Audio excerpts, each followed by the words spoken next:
And game number 2 is going to be getting underway here, ladies and gentlemen. Dark Passage there on your left, CJ Blaze going to be on your right, and we see a repeat Lee Sin right off the bat. Yeah, no surprise right there. The Fiddlestick's also going out. If you want to deny a fast push, it's a very effective way to make sure your towers stay up. And oh my God, at Tryndamere, this is that is not the ban. That is not the ban they wanted. Because simply put, Blaze will just be able to split push with another champion, Flame proficient on Jax. That's not actually going to stop anything, unfortunately, for Dark Passage. That was a big facepalm moment for you right there. But Elise and Oriana are actually going to be the same 2 bans that we had for the first game from Korea, and they're going to add Castan on top of that. So we do have quite a few of the repeat bans. In fact, these are just champions that Blaze just doesn't want to play against right now. I don't think it's actually targeted specifically at anyone. Dark Passage, because they've been doing this so far in most of the games this weekend. And there we go. So I believe it's 4 of the same bans from game number 1, game number 2. That reaction ban to Tryndamere, man. You could do so much with different split pushes. Game number 1 of the first day that we did was oh my Team God, Red. They gave them Nidalee again. Was Team the Red from Russia, and they had a split pushing Quinn.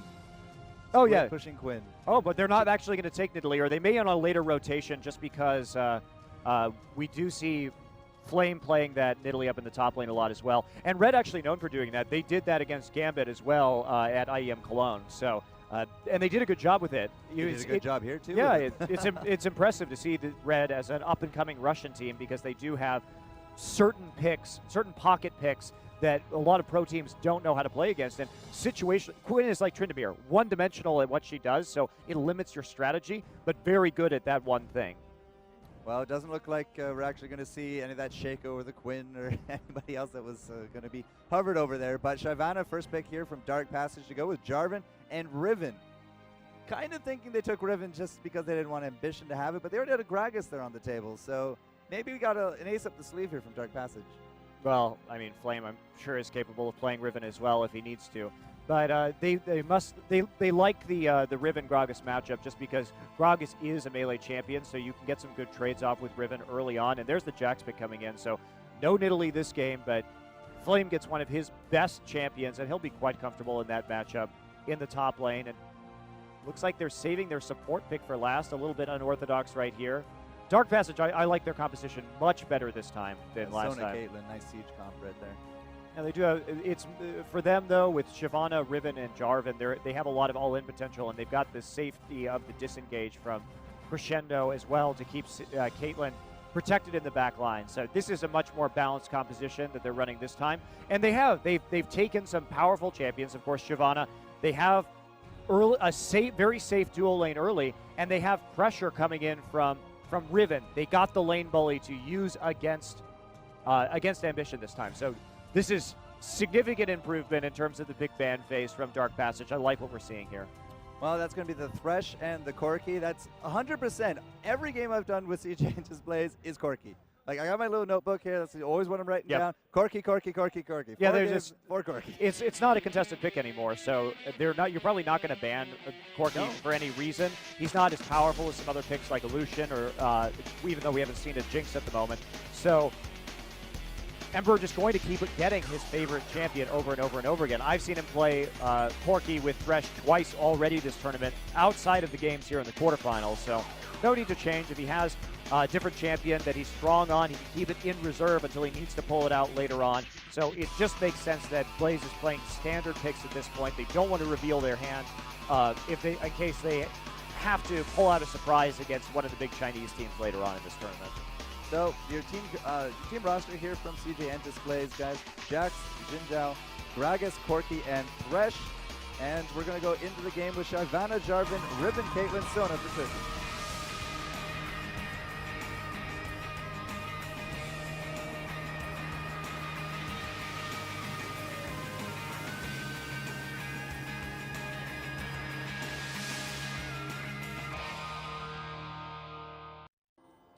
And welcome back, ladies and gentlemen. We're here at WCG 2013 Grand Finals, into the quarters here on the LoL Plus English stream. It's going to be Turkey, the Dark Passage, 3-1 in the groups, and now down 0-1 up against Blaze. But the first seed from Korea, just put on a show game number 1, and it's going to be all on Dark Passage to bring this back here, game number 2. I mean, the thing about that last game was that it could have been, like Dark Passage, their play aside, they were at a massive disadvantage, even if they were at an equal skill level in terms of in-game play against Blaze. Their pick and ban phase left so much to be desired that they came in really far behind. So this time we're not going to see that same discrepancy. I like what they've decided to do here, and they should have a lot more pressure in the mid lane onto Ambition, which is really what they lacked last time around. And that's going to prevent CJ Blaze probably from getting the same kind of early buff control on their enemies. And Dark Passage should be just in a much healthier place, sub 10 minutes. Now this is more typical of what we've been seeing more here on this stream. Nice spread out amount of summoners, maybe a few clumps every now and then, but no real big aggression. I was, again, really surprised last game that we actually had a level 1 engage, but this game number 2, I mean, Dark Passage, they can't afford to do that disadvantageous trade that they had at the opening of last game. So almost feel like that they're going to just try to play a little bit more standard and try to do, you know, those advantages that you were talking about. Yeah, I mean, there's no need for CJ Blaze to play this risky at all. They got a good fan and wards up early on in the game, and they did have to be a little bit cautious right there just because Riven can be extremely disruptive in a level 1 team fight. So not really wanting to go in on that in terms of a 5-man check or anything. But there's not a lot of information either that they're going to get about jungle paths from these two teams. But they look like they'll just do a mirror through the jungle and then arrive up at the top lane. And Flame already trading extremely effectively with Fabulous. Yeah, Fabulous does have herself the Doran's Shield as well as the potion. So in terms of a little bit of sustain, she can trade back and forth. But the potion as well as the flask coming out from Jax is probably just going to serve him out a little bit longer. And especially if they can keep doing those trades. I mean, if they get Fabulous low, there is going to be Jhin going from blue up to red up to top. So it could be between a 3 and 4 minute gank, but it's going to be the same reason here from Jarvan. He started red, he's going to go blue. We already got a ward out there from Blaze in the river, and it will catch out this Jarvan, but Fab, I mean, he cannot engage with Jarvan or none. Yeah, and if we look at the bottom lane too, it is a bit surprising they're already getting pushed in, and this is the kind of pressure they really need to put down on Ambition early. Oh, wow, they must have got... That Phoenix, man, is just soloed, and so is Thoth. That's already going to be the first for Phoenix. Did not see that one coming, but the tower shot on top of Lust Boy as well. That was actually a really good trade for Dark Passage. That's Emperor really got so greedy right there. He didn't even use his barrier. He thought he could just one-shot him with the P-bomb. Couldn't quite get it, and that was just a bad play by Emperor. And speaking of greedy, Daydream is going to get that flash. He's going to flash after him, and that should be the kill with the red buff. The Flagon Drake is not going to come out from Ryosta, but Daydream, again, with that Doran's Blade, just able to trade out better than the Machete start. Why the heck? I don't even know why Ryosta was trying to counter jungle right there when he didn't have eyes on Daydream at all. I guess he thought he could get some help from Naru, but... Naru was a little hands full with the Gragas. Well, I mean, he was pushed up, so he should have been able to come in there for some sort of counterplay, but yeah, a bit odd right there. Naru grabs the kill off camera as well. Blaze going to be dropping 3 kills already this early game. They're going to look for the kill on top of Fabulous. They should be able to grab it. That's going to be the flash out from Flame, and that could be some really good tower damage if they choose to advance it.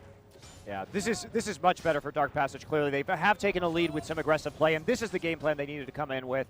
Emperor still does have that barrier, though, so they will be able to trade pretty effectively if they so choose, but they're going to back off. Emperor's already down under half. There's the Death Sentence onto Thoth with the Flay. Phoenix is going to get in there. That was a nice power chord coming on top of Emperor as well, but that's going to be all the tricks here from Phoenix. It's not going to be a kill, but they're really putting the pain to the Corki. He's not even double-digit CS yet. Yeah, they're doing a very good job, and with the poke and sustain of this lane, they pretty much have to hope for that lucky hook, and now that they're already behind, it should be quite easy for Dark Passage to clean up this laning phase.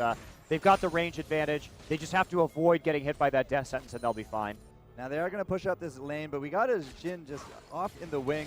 Could be the Lantern gank, but there's no Emperor here. Doesn't matter. They throw down the pink ward. They're going to try to get the damage here on top of Thoth. Thoth does not have that flash ready available and doesn't have that ignite either. So aggressive support meets aggressive Daydream, and that's going to put 2-0-1 now for Daydream. Yeah, that was a nice Lantern gank. Right there, Holy Phoenix probably could have gotten some more damage down. A little bit odd that he was so passive in terms of running away from that gank. while at such a high level of HP, but he does manage to not die at the very least, or give up a double kill. Well, if you had to sacrifice a support or your marksman, I think going for the support every time. You know, it's a damned if you do, damned if you don't. But if you got to lose someone, don't lose your marksman. Yeah, well, this is going to allow Emperor to catch up right here, so they are going to fall behind at least a little bit in terms of advantage. But they did force Emperor to buy a second Doran's Blade this game, which is nice for Dark Passage. They're going to stop his scaling a little bit. We got the cast ready to go. It's going to be a blue screen a little bit, but Naru goes in on top of Daydream. Here's Ryosta for the counter. Flash out from Riven. Doesn't matter. The body bounce is going to be enough for Naru to drop. Ryosta is now going to be in a little bit of trouble. And I totally thought that Ambition was 6 there. He's only 5. Yeah, I mean, that was a nice flash body slam coming in to pick up that kill. And they do get the double in the mid lane. Flame still continuing to successfully trade up here in top. This is really not good. If you're losing these trades early on against Jax, you've got no way to zone him off the wave, and he's just going to get bigger and bigger and bigger. Now Daydream is thinking maybe go check out the blue. It's not going to be up quite yet, but he does get down that ward. And we did have a ping out from the Dark Passage team, so they knew that a gank could be coming up here on top of Fabulous. And he's just going to camp out under the tower. Here comes Jarvan as well. So if they do engage, it could be a nice bait. But Dark Passage has lost that kill lead already, but they bait successful. Daydream's coming in here. Flame is going to be in there, but they didn't even hit Fabulous. Well, Ryosta came in a little bit too early, so they gave him enough time in order to not go ahead and go for the kill under the tower. There wasn't really any kind of counterplay possible right there from Dark Passage, and so they'll just back off. Pretty easy for CJ Blaze. Ryosta thinking of maybe just sticking around. He's now maybe going to start rotating, or he's going to stay in the lane. He doesn't really know where he wants to go. But in that bottom lane, Emperor has really come back up with those creeps. As he said, it's going to allow him a little bit of time to catch up. He does have 1,800 gold. So in terms of up against Caitlyn, he's actually losing out in terms of just the raw cash. As you said, he had to get that double Dorans. Dorans is kind of the name of this early game right now. Oh, it's common to see, the double Dorans on Jhin, but here's another gank. Naru in trouble. Naru is definitely going to be in trouble. There's the cask I was looking for last fight, but basically it's the knock-up into the cask. The belly bounce was in there as well, and we did not have a flash because of last time. And Naru does drop again. Does have a kill to her name, but 2 deaths, that's going to start adding up. It's the lack of wards coming out, on that side of the brush, really hurting. Pressing up that far when you have such displacement coming out of Gragas and the kill potential early on. And look at this, Lust Boy lands the death sentence. Yeah, and Toth is going to take a little bit of damage for his trouble, but it's not going to be near fatal. At the same time, Jhin was actually able to take blue. Ryosta kind of figuring it was going to be that, did get off that smite, and Ambition is going to be in hot pursuit. That's going to be the ignite on top of things, and I'm not entirely too sure Ryosta can get away out of that one, but 20 hit points is going to be the difference between the blue buff going to Ambition and a kill, and Ryosta getting out with the skin of his teeth. That was some nice, at least they got the buff there, and Dark Passage being much more aggressive about buff contests this game. This is Dark Passage clearly looking a lot better. This is more the kind of team that I expected to see given their international experience previously. So looks like the last game was a little bit of a hiccup on their end, and they're playing this one out significantly better. So this is actually the first time I've seen an early Vamp Scepter on Shyvana. We've typically been seeing more armor into an early Sunfire Cape before the 20-minute mark, but we got 3 Vamp Scepters going the way of Dark Passage. And again, the name of the game right now is Dorans, Dorans, Dorans. A lot of aggression from both top laners, but bottom lane, Daydream goes in. He did get that Lantern Gate. That's going to be the flash up from Phoenix, but the last 3-talent strike does put him up. A great crescendo from Toth, and that's going to be Jarvan now in the jungle. Does find Daydream and does have that Oracles as well, but thankfully it won't disappear with him, but he still is in danger of going down. Ryosta actually has to be the one that flashes out. Daydream is ignited. Sona's looking for the kill, does get it with the auto attack, and here comes Naru to boot. Lust Boy does get that range execute that we've been seeing a lot from the Korean Rivens, and apparently Flame takes the kill top. Yeah, well, he dove the turret because he knew everybody was down there, so there was no pressure. He's going to get a tower for it as well. But Dark Passage reacting to that pretty darn nicely. It was a little rocky there, and, a questionable follow by Ambition. He didn't read it fast enough. He probably could have actually cleaned up 2 or 3 kills if he had made it down just a little bit earlier. But he's still going after Naru right there, at least chunking him off the tower. They want this turret to go down in the mid lane. Well, Naru's going to just aggress a little bit, going to keep him out of that barrel range. We've seen a few dodges from him using his dash ability, but as you said, top tower will go the way of Flame. Flame goes back. It's going to be a Trinity Force Jack. Nothing really unsurprising there, but I'm still a little surprised we haven't seen Fabulous actually start armoring up, and now I'm in danger of losing that 100% win rate. Oh, no, the Fab Fabulous is what he's doing is he's trying to get Blade of the Ruined King in order to stop the split push, which is smart in this situation. That's it from Naru. That's good at depth. Okay, I might have to eat my words there, but there we go. He turns right back around into Daydreamin', but it's going to be Ryosta now coming in. A little late seems to be the name of his plan, but the last tower shot is going to secure the kill. We do got the red buff on him as well. Could have made a decent attempt at running, but you know, the Flag and Drake with the red slow, probably going to seal the deal anyways, but Ryosta seems to be almost in the right place at the right time this game. Yeah, he's doing much better. His pathing is significantly better than it was in the last match where he was just always just a little bit late, and now he's actually arriving on time to pick up the counter ganks, and he's got a much better read on what Daydream is doing this game. So I like what we're seeing out of him now, and it's proving somewhat successful. I mean, Dark Passage not too far down yet, but they are losing at least the tower damage battle as well, and that mid lane is pretty precariously close to going down. And as we were saying, the Shyvana build is all about this Blade of the Ruined King because they need some way to stop Jax's split push. If Shyvana in this situation does go for Sunfire, she's not going to be able to deal with Jax effectively. So. Yep, and she is sitting at 0-2-0, so hasn't really done successfully yet. Daydream again with that Lantern Gate. They do find Ryosta. Cataclysm will go down. That should be the end of Emperor. Holy Phoenix, I do believe, in the back, able to pick that one up with the long range. Naru with the flash over, following Ambition, looking for the kill. Where's the wind slash? There it is. She is able to pick up her first kill. Her third kill, of the game with that Brutalizer now, and to go with the Vamp Scepter. And Naru is actually doing much better this round with Riven rather than the Fizz. Right, and now that the Phoenix and Thought are down there with the dual lane still alive, I mean, they are going to be able to take that turret. Flame continuing just to split push right here. He has a massive edge, and this is the issue that they've created for themselves, is that with the Tryndamere ban, you know, one of the things I said is why ban Tryndamere when he could just play Jax? You know, he probably wasn't going to be playing that Tryndamere again anyway. Now Fabulous is going to use the Dragon Descent, just try to get out of dodge, but Flame, I don't know, if he just waits for the cooldowns, might be able to one-shot her with that, you know, level 6 passive, but it's not going to be enough. He just decides not to go 2-on-1. He's no hero today, but he's sitting at 101 and 102 creeps, so he's not doing bad for himself by any means. No, he's going to be just fine up there, and you know, Emperor has some empty lane farm at the very least to try and get back into this. He fell behind very hard early, and Phoenix and Thought have really been doing a good job in conjunction with Ryosta about controlling that bot lane. They look so much more comfortable with this very safe, poke-oriented, sustained Caitlyn Sona lane than what we saw last time, but the pick onto Naru. Yeah, that could be it for Naru. He is going to use the Broken Wings just to get into the back. Looks like he's able to just sprint out of that one. It was kind of curious right there, but Ryosta is going to be the one to drop. Phoenix is going to be basically right behind him. Double kill going the way of Emperor. And you know, we were saying he kind of fell behind, but double kill, that's going to be a lot of gold in his pocket.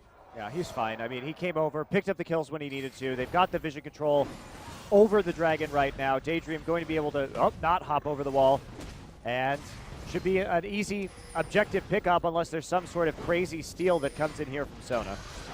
Very doubtful. Say that right away, but yeah. A little bit of more global gold going the way for Blaze. So they got the Dragon, they got the tower.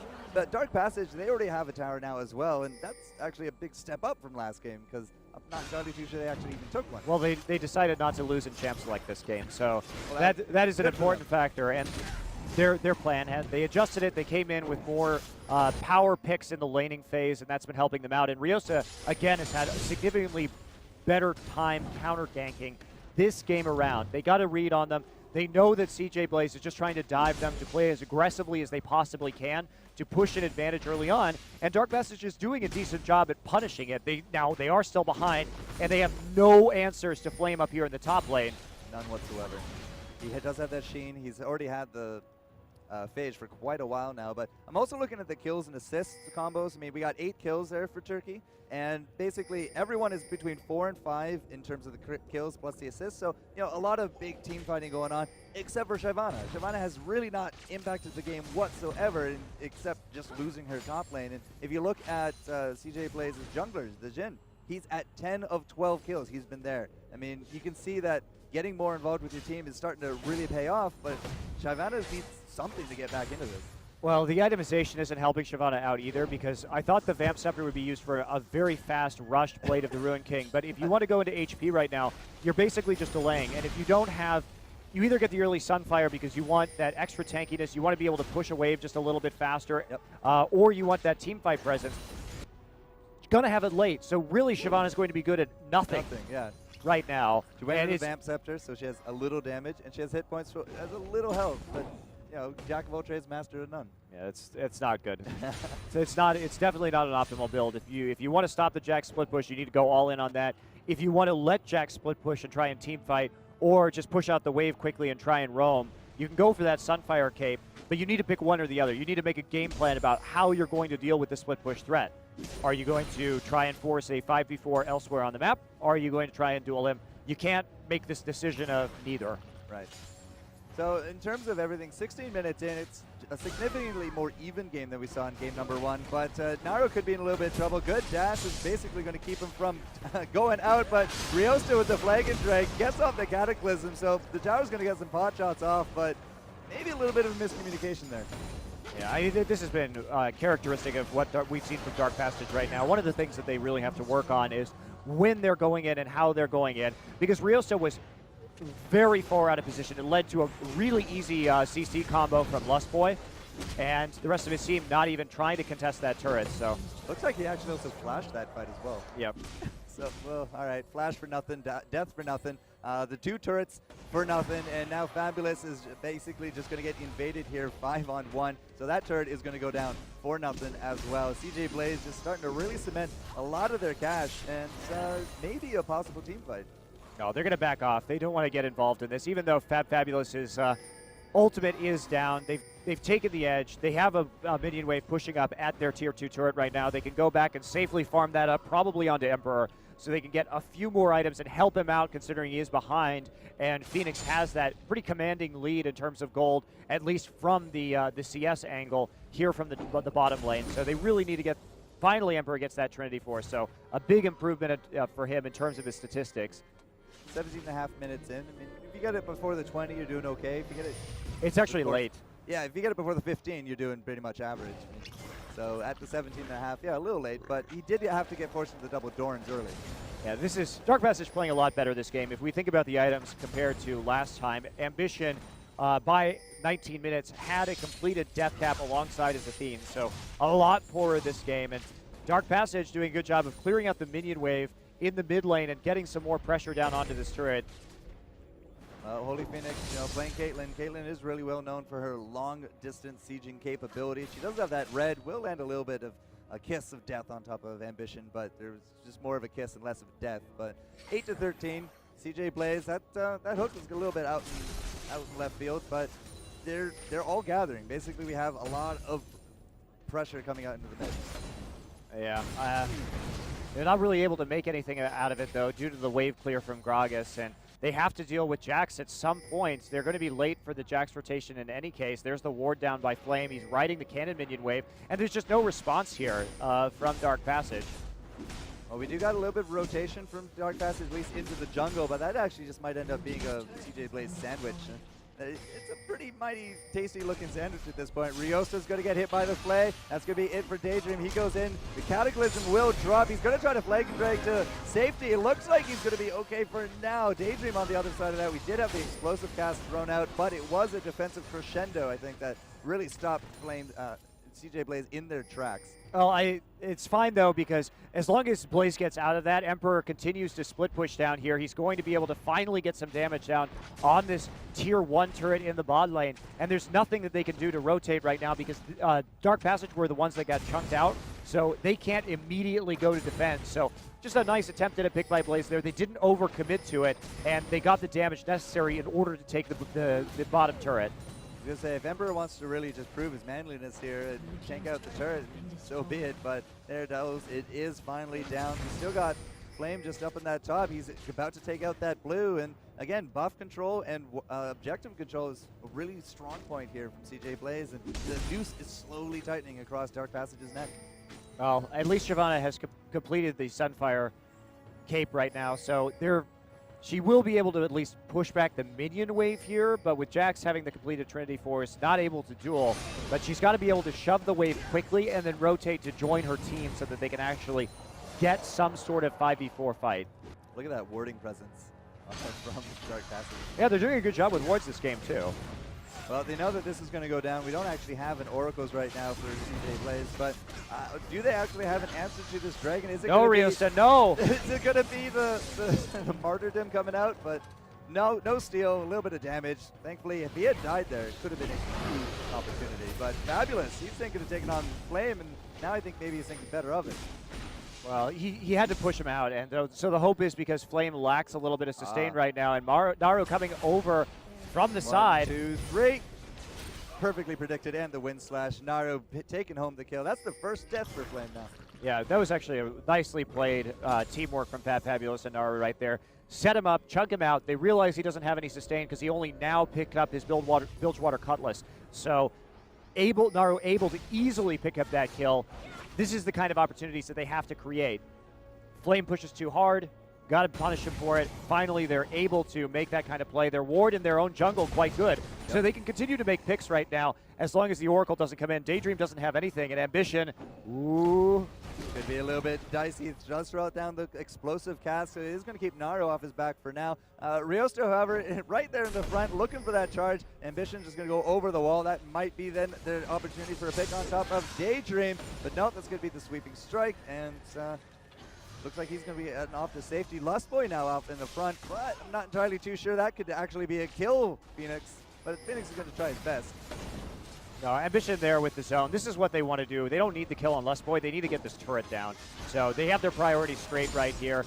And they're not going to be able to wave clear in time. And actually, now they're turning it around. Yeah, the tower does go down. Sono's actually the last hit ability there. But Phoenix is really there far front. They do know that Ambition doesn't have the cast. And otherwise, I don't think we'd see that kind of aggression from the ADC. But they are going to be able to wave clear out a little bit. And they just got to really just avoid the poke and wait for the cooldowns, wait for the creeps. They found Emperor there in the back with red and blue. I don't think they're going to be able to catch him, though. Oh, and Phoenix gets hit. Oh, Crescendo misses right there and thought, oh boy, not good for Dark Passage. Yeah, that's not exactly what you wanted to see there. The Dragon Descent in the back. They do take down Jhin. The box was actually popped out there by Thresh as well. And you can see CJ Inta's plays just kind of fragmenting, just going many different ways. Which way is Turkey going to commit to? It's going to be the Cataclysm on top of Lustboy as well as the ace in the hole, but it was Ambition that took it. And Fabulous is going to be able to Emperor wasn't there again, and right there, way too aggressive by Ambition. That was a very strange play to see coming from him to go into the Cataclysm, and he just got blown up. But Dark Passage taking the opportunities that they have. They had good wards that managed to see where Emperor was, so they knew that it was safe to go in for the 5v4, and that's the right call to make. Flame, Lustboy, and Emperor now trying to push up and prevent any advantage that Dark Passage may be able to get in terms of map pressure right here from developing, but all lanes pushing in favor of Blaze right now. Well, they got 2 kills and a turret out of it, but you're right, CJ and Blaze, they don't want to lose any more of those objectives, any of that map control that they've worked so hard to establish. In terms of the gold, we're still only about 4,000 between them, but Phoenix, he's not going to actually add to that deficit whatsoever, but it was a good death sentence, just 3-on-3, 3-on-4. I mean, you really don't know where all of Dark Passage is right now, but you do see Shyvana top, so maybe they're just a little bit too scared, didn't want to drop any of those extra objectives that they have, and Thoth is not going to be able to stop that. Blaze is just playing very lazily right now. With Emperor not coming, he kind of just was flying around in the river for most of that fight, trying to decide whether he wanted to come in at an angle or whether he wanted to go back and continue pushing that bot lane. There was never really a decisive call that was made. And you combine that with some really shaky all-ins from Blaze in a dangerous situation. The other thing that they're kind of failing at right now is they're not sweeping for wards very well, and Dark Passage is using this to get back into this game because they know exactly where all the members are, and so they're intelligently using these opportunities to go all in when they have a man advantage. Well, they do got a pink ward at Baron, so they know that that's clear. I'm trying to see, Lustboy does have an Oracle, so they are kind of a bit more into sweeper mode. Naru's just going to finally. Broken wings out of that one, not a problem. Phoenix is split pushing bottom, and that could be a really bad decision because Thoth is now going to be caught out, and he's going to drop, and that could very well be a Baron. Yeah, it probably will be. We see Emperor coming over right now with the AD carry in the bottom lane. Phoenix should definitely not be there, but I don't think he was anticipating the pick getting created. Doesn't have those home guard boots yet, so the speed at which they're going to be able to do this Baron is pretty darn high. Well, it is going to get started off here. CJ Blaze, all 5 team members are here. Jarvan and Shyvana just trying to put up a little bit of pressure. Baron is now abandoned. Riosta is going to be the name of his game today. He does drop. Poor Jarvan, sitting at 1, 6, and 5, just gets picked and picked and picked. So down 2 team members now. Dark Passage has absolutely no chance of contesting this. That's going to be a Baron going the way of Team Korea. Well, Rios not waiting for the rest of his team right there. He got a little bit over-eager. He couldn't see how far the Baron was down, but frankly, I mean, he wasn't going to be able to make a play. In that situation, any team is going to turn on you if you show up when the Baron's there for the 5v4, just because if you continue to tank Baron damage, you run a real risk, especially when you're not as far ahead as CJ Blaze was last game. So he really just needed to wait for the rest of his teammates to arrive so they could approach that with a proper engage. Ran in there, and then that actually was the final nail in the coffin that secured Baron for Blaze. And at one point, the gold deficit between the 2 teams was as low as 2,000 gold, but after those kills and after that Baron, it's ballooned back up to about the 5,000 mark, which is where it's been more or less this game. I mean, it really did balloon game number 1, but Dark Passage has put up such a much better game that it still almost doesn't seem enough to take this from Blaze, and they are in danger of dropping this 2-0. Yep, well, I mean, it's the expected result, really, but I think Dark Passage can be much happier about this game than Game 1, where they just really didn't look like they had come to play. But this time around, they're showing a lot more of their stuff, and they managed to get a pretty solid early game advantage with some intelligent counter ganking and aggressive play in the lane. Well, Lesboy was thinking maybe get off a death sentence. Doesn't actually land anything, but CJ Flame, he's still split pushing this 4-1 split that you were talking about all these games. And Fabulous is still trying to just defend, but not entirely too sure it's going to be enough. Look at that cast just stopping out the Flag and Dragon. Riosta goes down again. Another death sentence and the box. That's going to be Daydreaming going in. He's looking for the kill on top of Phoenix, but the missile from Emperor does not hit. Naru with the wind slash in the back. Ace in the hole is going to be tanked up by Ambition. And we're back to the top lane stalemate. Well, not much of a stalemate as Flame is continuing to shove the turret and chunk down Shyvana. They get the kill right there, important, and they chunk everybody else enough that there's no way they can defend the tower right here, so they may lose 2 inhibitor turrets at the same time. So 4-on-4 pressure. Korean's definitely coming out far, far better than Dark Passage, but as you said, I mean, the split laning advantage, they are in danger of losing 2 lanes at once, but that's going to be at least the inhibitor. Flame has to deal with Fabulous, because Fabulous did come back with those home guard boots, had the full hit point advantage, but still Shyvana couldn't grab the kill, and now it just looks like full-on retreat. Yeah, well, they will back off probably after this one. I don't think they're going to go for another tower right now. They can push out that mid wave, pick up the extra gold and income that they've managed to net, and whoa, Daydream playing a little risky right there. Has to be lanterned out to make sure there isn't any pursuit. 16-11, that's going to be the first inhibitor, I do believe, going the way of CJ Blaze, and almost that 10,000 mark in terms of gold difference. I think this is the farthest up we've seen Fabulous in the last half hour or so in his lane. Yeah, well, I mean, it's the nature of the beast, especially when you're playing against somebody like Flame, but he's held his own at least in terms of CS, and that's a lot better than many top laners can say about Flame, who is renowned for getting sometimes as much of as 100 CS advantage against other top laners. So he's done what he can in order to stop this, and there we go, another just explosive cast used. That's just to force them to go back to the fountain so they can actually siege effectively. Man, he just loses all of his hit points. I think Ambition was going to look for a combo there, but going to be the death sentence. Phoenix is not the target that Turkey wanted. The Crescendo goes out on top of the Cataclysm, but Roosta is going to have to be just on the retreat. Double kill comes out for Emperor. Jax is able to take down Riven, and that is probably going to spell the rest of this game as CJ enters plays, takes their second inhibitor. Yeah, they're going to be able to push straight through to the Nexus on this wave. They've got another one coming in. Oh, they're actually going for the final inhibitor instead of riding it straight to the Nexus turrets. Fabulous doing what he can right here, but Ambition continuing just to attack the tower. Well, I mean, Fabulous does have himself a little bit of a magic resist. He does have the Sunfire, and on top of that, the Bilgewater. So finally our Vamp Scepter got upgraded, but I mean, who cares at this point, because that doesn't help your survivability, and survivability has been the name of the game. These so many kills going the way of CJ Entus plays, and that top lane is just almost a massacre. Yeah. I mean, this is what Korean teams do. You can come into a game and